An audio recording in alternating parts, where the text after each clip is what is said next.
Selamat datang di channel Albab Home, bikin keluarga makin betah di rumah.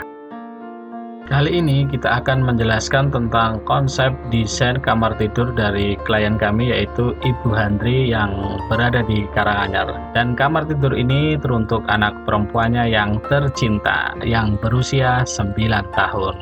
Setelah kami melakukan pengukuran dan penggalian informasi dari klien kami, berikut hasil desainnya. Kamar ini berukuran sekitar 3,6 kali 3,3 meter dan berada di lantai 2. Bu Handri ingin kamar anaknya simpel dengan warna-warna natural. Namun, Dek Moza sangat suka dengan warna pink. Jadi, kita kombinasikan antara keinginan sang bunda dengan anak wanitanya. So, kita kombinasikan warna netral putih atau grey dengan warna pink.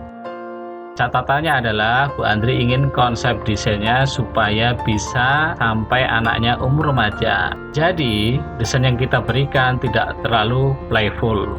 Di bagian belakang tempat tidur, kami berikan wall panel setinggi 1 meter dengan tema pagar yang menimbulkan kesan berada di sebuah taman, sehingga anak akan merasa lebih nyaman, senang, apalagi dengan warna yang disukainya. Disusul dengan wallpaper yang senada dengan backdrop tempat tidurnya. Sedangkan untuk tempat tidurnya berukuran 1,6 kali 2 meter dengan backdrop berbentuk gunungan rumah. Bentuk gunungan rumah ini dalam dunia wayang kulit melambangkan atau mengartikan sebuah kehidupan manusia yang bertumbuh usianya. Semakin dia tumbuh usianya, maka ia harus semakin berilmu. Semakin berilmu dia, maka dia harus semakin dekat dengan Sang Penciptanya. Maka bentuk ini adalah sebuah doa, adalah sebuah harapan agar si anak kedepannya akan menemukan kebahagiaan yang hakiki, menjadi anak yang pintar, baik hati, serta dapat membahagiakan kedua orang tua dan membawa manfaat bagi masyarakat sebagai aplikasi dari dekatnya dengan Sang Pencipta. Untuk itu, pada tempat tidur ini warna putih menjadi lebih dominan karena melambangkan kesucian. Untuk letak tempat tidur sendiri kita sesuaikan dengan ilmu tata letak ruang, di mana tempat tidur harus bisa melihat pintu masuk supaya dapat mengetahui orang yang keluar masuk kamar, namun tidak lurus dengan pintu.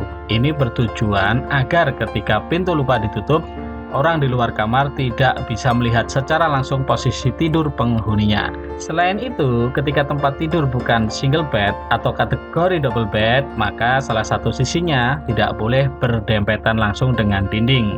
Ini agar ketika tidur berdua dan salah satunya bangun tengah malam kemudian ingin ke kamar mandi, ia tidak kesulitan untuk turun tanpa melangkahi orang di sampingnya. Apalagi di sisi kanan ada jendela, tentu akan menyulitkan untuk membuka dan menutup jendela bila berdempet dengan dinding. Maka sebelah kanan dan kiri tempat tidur harus ada ruang.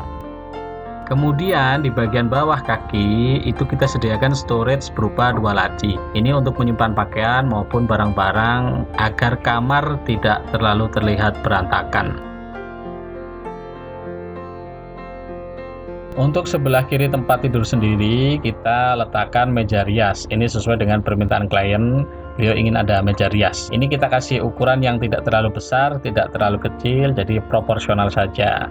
Kemudian kita kasih 2 storage atau 2 laci untuk menyimpan peralatan rias. Pada bagian kanan kita kasih ambalan 3 ambalan untuk meletakkan aksesoris-aksesoris. Kemudian bagian atas sendiri atau top pada meja rias kita sediakan lighting atau pencahayaan supaya ketika berhias tidak ribet mencari pencahayaan. Untuk bagian kursi sendiri kita kasih kursi model stall karena ini gayanya minimalis sesuai dengan temanya dan juga modern atau kekinian ya.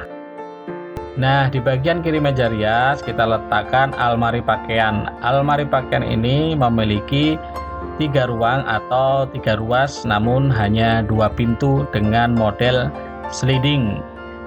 Untuk bagian pintu kanan kita kasih aksen bunga warna pink untuk mempercantik almari pakaian ini.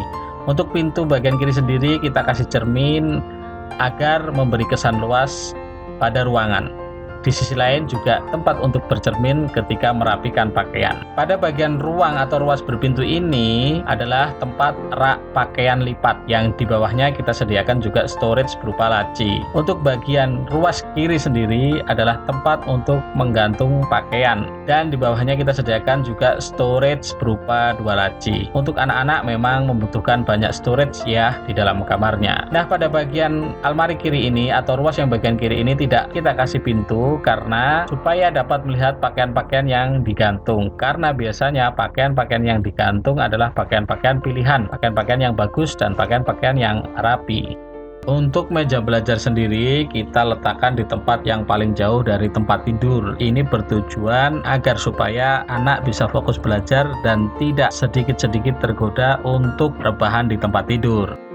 Untuk bagian meja belajar sendiri kita sediakan sebuah meja belajar yang bentuknya dinamis, ada lekukannya. Ini sesuai dengan karakter anak yang jiwanya masih dinamis. Kita sediakan juga banyak storage di bagian bawahnya untuk menyimpan baik itu buku, mainan ataupun alat belajar. Pada bagian atas kita sediakan ambalan untuk menyimpan atau juga untuk meletakkan buku, meletakkan jam ataupun meletakkan mainan kesukaan si anak. Pada bagian atas sendiri kita sediakan storage yang cukup besar untuk menyimpan boneka-boneka kesayangannya, karena perempuan pasti lebih suka pada boneka. Untuk bagian kanan sendiri kita sediakan rak buku untuk meletakkan buku-buku supaya lebih rapi dan tertata. Dan pada bagian dinding kita juga kasih wallpaper yang sama dengan bagian backdrop atau bagian belakang tempat tidur, karena anak-anak masih suka sesuatu yang rame. Jadi kita pasang wallpaper di bagian dindingnya supaya anak lebih nyaman, lebih senang belajar di meja belajarnya.